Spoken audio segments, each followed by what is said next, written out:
दोस्तों इंडिया में 2031 तक 40% लोग मिडिल क्लास होंगे, यानी लगभग आधा इंडिया मिडिल क्लास ट्रैप में फंसा हुआ होगा। आपको क्या लगता है कि ऐसा क्यों होता है कि एक इंसान जो मिडिल क्लास फैमिली में पैदा होता है वो मिडिल क्लास रहकर ही मर जाता है?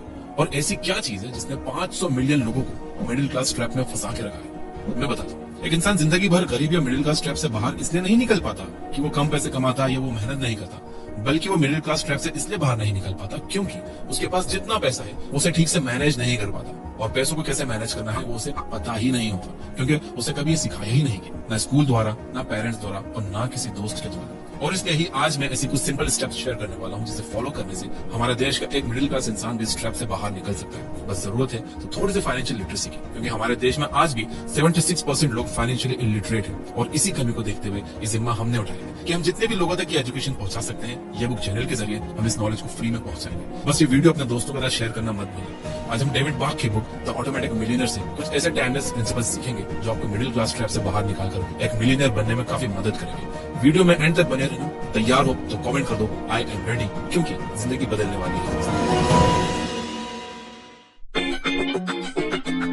बुक के ऑथर प्रोफेशन से एक फाइनेंशियल एडवाइजर थे और उन्होंने अपने 20s से ही लोगों के साथ अपना फाइनेंशियल नॉलेज शेयर करना शुरू कर दिया।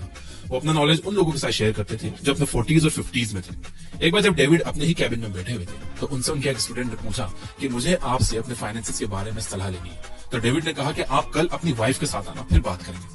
तो अगले दिन वो कपल उनके ऑफिस आ गया। वो लोग दिखने में बहुत ही ऑर्डिनरी लग रहे थे, जिन्हें देखकर कोई भी ये कह देगा कि ये बहुत ही आम लोग हैं। डेविड के दिमाग में भी उस कपल की कुछ ऐसी ही ऑर्डिनरी इमेज बन गई थी। पति का नाम था जिम और पत्नी का नाम था सूजन। जिम 50 साल के थे। उन्होंने डेविड को अपने बारे में बताया कि वो पिछले 30 साल से एक ही कंपनी में काम कर रहे हैं और उनकी एनुअल सैलरी $40,000 है, जो कि अमेरिका में एक एवरेज सैलरी मानी जाती है। ये सब जानने के बाद डेविड ने जिम से पूछा कि क्या आपके पास रिटायरमेंट जितने पैसे हैं, क्योंकि रिटायरमेंट के लिए काफी सारे पैसे लगते हैं।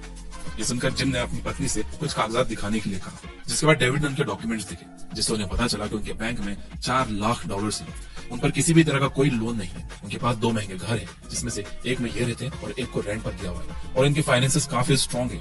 ये सब देखकर डेविड ने उनसे पूछा कि ये सब तो ठीक है, पर आपके बच्चों के खर्चे भी तो होंगे। जिसके जवाब में जिम ने बताया कि उनके बच्चे अब कॉलेज में हैं और वो अपना खर्चा खुद उठा लेते हैं। तो बेसिकली उनके एक्सपेंसेस एकदम लो थे और उनकी इनकम एकदम स्टेबल थी। जिसके बाद डेविड ने उनकी नेटवर्थ कैलकुलेट की तो उन्हें पता चला कि उनकी नेटवर्थ $1 मिलियन से भी ज्यादा है। अपनी आंखों के सामने ये नंबर्स देखकर डेविड को शॉक लगा कि कैसे ये कपल एक एवरेज सैलरी कमा कर भी एक मिलियनेयर बन गया। जिसके बाद डेविड ने सोचा कि मुझे इन्हें सिखाने की बजाय इनसे सीखना चाहिए, क्योंकि जो चीजें मैं लोगों को वर्बली बता रहा हूँ वो चीजें कपल प्रैक्टिकली कर रहे हैं। तो डेविड ने उनसे पूछा कि एक एवरेज सैलरी वाला इंसान एक मिलियनेयर कैसे बन सकता है। जिसके रिस्पॉन्स में उस कपल ने डेविड को 5 लेसन सिखाए। ये बहुत ही वैल्यूएबल लेसन थे। वीडियो स्किप मत करना, क्योंकि वो लेसन अब आप सीखने वाले हैं। उन्होंने डेविड को पहला लेसन ये बताया कि पे योरसेल्फ फर्स्ट। जब जिम और सूजन बजट बनाकर पैसे सेव करते थे तो हर बार वो एक फिक्स अमाउंट सेव करने का प्लान तो करते थे, लेकिन वो कर नहीं पाते थे। और बार बार बजटिंग में फेल होने के बाद सूजन ने अपनी माँ से बात की और अपनी परेशानी बताई कि कैसे वो हर बार बजट बनाती है, लेकिन वो एक फिक्स अमाउंट सेव करने में हमेशा फेल हो जाती है। तो सूजन की मदर ने सूजन को पे योरसेल्फ फर्स्ट के रूल के बारे में बताया। उन्होंने उन्हें बताया कि उन्हें हमेशा सेविंग वाला अमाउंट सबसे पहले ही अलग कर देना चाहिए और बचे हुए पैसे अपने नीड्स और वांट्स पर खर्च करने चाहिए, क्योंकि बजट बनाकर सेविंग करना मुश्किल होता है। एट द एंड हम इमोशनल बीइंग्स हैं, और जब हमारे हाथ में पैसा होता है तब हम लॉजिक से नहीं इमोशन से सोचते हैं, और जहां आप इमोशन से सोचते हो वहां पे आपका खर्चा पक्का है। इस एडवाइस के बाद सूजन और जिम पे योरसेल्फ फर्स्ट लेसन को आंख बंद करके फॉलो करने लगे और ये चीज उनके काफी काम आई। आई एम श्योर हम सब ये गलती करते हैं कि जो मन में आया वो ले लिया, ईएमआई पर महंगा फोन ले लिया, पूरी सैलरी नाइकी या जॉर्डन लेने पर उड़ा दी, उधार लेके क्लबिंग चले गए। आपको पता है हम ये सब इंपल्सिव डिसीजन क्यों लेते हैं? क्योंकि हमारे दिमाग में डाल दिया गया है कि हम एक बार जीते हैं तो जो मन में आए वो करो। ठीक है, अगर आपको ऐसे जीना है तो जियो, पर बाद में जब एक मिडिल क्लास लाइफ जियोगे तब रोते मत बैठना कि यार मेरे दोस्त तो सब अमीर बन गए, मैं ही क्यों मिडिल क्लास रह गया। अब भी टाइम है, इन्वेस्ट करना शुरू करो। जिम और सूजन ने अपनी सेविंग और इन्वेस्टमेंट जर्नी की शुरुआत अपनी मंथली इनकम के 4% हिस्से से की थी। जिस कंपनी में वो काम करते थे उसी कंपनी के रिटायरमेंट प्लान में इन्वेस्ट करके उन्होंने छोटी सी शुरुआत की, लेकिन बाद में उन्होंने अपनी इनकम का 10% तक उसी प्लान में इन्वेस्ट करना शुरू किया। जिसके बाद वो अपनी इनकम का 10% हिस्सा कंसिस्टेंटली इन्वेस्ट कर रहे थे without even skipping a single month. तो चाहे आप बिजनेस करते हो या जॉब, आपको अपनी हर महीने की कमाई का 10% शुरू में ही अलग कर लेना है और उसे किसी अच्छी जगह जहां रिस्क कम हो, रिटर्न ठीक ठाक हो, वहां इन्वेस्ट करना शुरू करना है। दूसरा लेसन जो उन्होंने डेविड को सिखाया वो था put it on automatic. Gym और सूजन के लिए अपनी सैलरी का एक हिस्सा सेव करना काफी आसान हो गया था, क्योंकि ना वो स्टॉक मार्केट में और ना ही वो म्यूचुअल फंड में अपना पैसा इन्वेस्ट कर रहे थे, बल्कि वो तो पैसों को अपनी ही कंपनी के रिटायरमेंट फंड में इन्वेस्ट कर रहे थे, जिससे उनके पास उनके पैसे कट के यानी कि इन्वेस्ट होने के बाद ही आते थे। और इसीलिए वो बिना एक भी महीना स्किप किए अपने 10% इनकम इन्वेस्ट करते गए। मोस्टली लोग पैसा इसलिए सेव नहीं कर पाते क्योंकि वो सेविंग को एक ऑप्शन की तरह देखते हैं।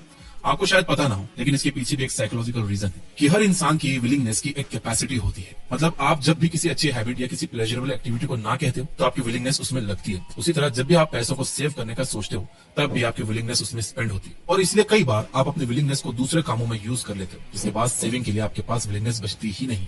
लेकिन अगर आपके पास सेविंग करने का ऑप्शन ही नहीं होगा तो आप अपनी विल लगाकर पैसे बचाने नहीं होंगे, क्योंकि आप अपनी कमाई का वो हिस्सा पहले ही अलग कर दोगे, और ये करने से आप एक रेगुलर इन्वेस्टर बन जाओगे। तो अपने बैंक के अकाउंट की सेटिंग में जाओ और 10% आपकी इनकम का हर महीना अलग करने के लिए ऑटोमेटिक सिस्टम लगा दो। तीसरा लेसन जो उन्होंने बताया वो था the latte factor. The latte factor एक बहुत ही फेमस टर्म है फाइनेंशियल वर्ल्ड में। अमेरिका में लोग रोज अपना दिन कॉफी के साथ शुरू करते हैं और वो रोज कॉफी में 10 से 20 डॉलर खर्च कर देते हैं, वैसे जैसे लोग इंडिया में चाय पर खर्च कर देते हैं। हालांकि 10-20 डॉलर तो नहीं करते हम लोग। लाटे फैक्टर का सिंपल सा मतलब होता है फिजूल खर्च। एक एग्जांपल से समझते हैं। आप कॉफी घर पर बना के भी पी सकते हो, लेकिन अगर आप इसकी जगह रोज स्टारबक्स से कॉफी पी रहे हो तो ये फिजूल खर्च है। सरल भाषा में आप रोज कोई ऐसा खर्च कर रहे हो जो आप अगर ना भी करो तो चलेगा, जैसे कि smoking, drinking, coffee, fast food. तो इसे लाटे फैक्टर कहते हैं। हमें पता नहीं चलता कि हम इन चीजों में छोटा छोटा पेमेंट करके अपना बहुत सारा खर्चा कर लेते हैं। जैसे कि आप देख पा रहे हो कि एक आदमी एक दिन में $5 यानी कि $350 भी अगर खर्च कर रहा है तो वो असल में साल के करीब $1900 और 40 साल में करीब $1 मिलियन के आसपास खर्च कर रहा है। अब आप ही सोचो, अगर आप इन पैसों को बचाकर इन्वेस्ट कर दो तो आपके पास अपनी रिटायरमेंट के लिए कितना पैसा होगा। चौथा लेसन जो उन्होंने बताया वो था फंड योर ड्रीम अकाउंट। अब आपके मन में एक सवाल आ रहा होगा कि अगर हम हमारी इनकम का 10 या 20% पहले ही हटा देंगे तो उससे हमारा स्टैंडर्ड ऑफ लिविंग गिर जाएगा, या फिर हम हमारी वांट्स को फुलफिल नहीं कर पाएंगे। इसका भी सॉल्यूशन काफी सिंपल है। आपको एक और अकाउंट में सेविंग्स करनी है और ये अकाउंट का नाम होगा ड्रीम अकाउंट। अब आप अपने रिटायरमेंट के लिए तो सेविंग कर ही रहे हो, और अगर आपको अपनी कोई डिजायर फुलफिल करनी है तो आप उसके लिए भी एडवांस में प्लानिंग करोगे।